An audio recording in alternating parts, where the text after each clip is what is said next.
Here, there are two different USB cable. This is the old one, this one is the new one.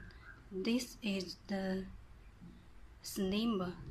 Another one is thick, you can see it. With this USB cable, to work with the HDMI function, you can see the device, it didn't show the HDMI. A big size screen showing nothing.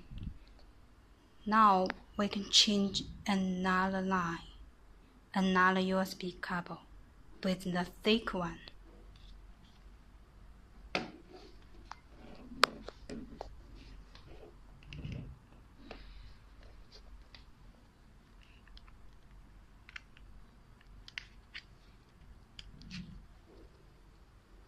You can see the dash camera screen shows the HDMI mark, and the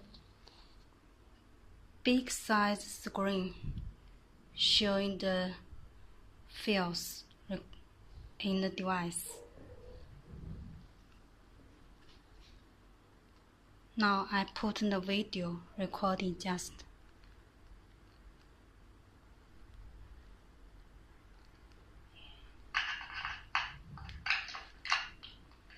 You can see it works well, right?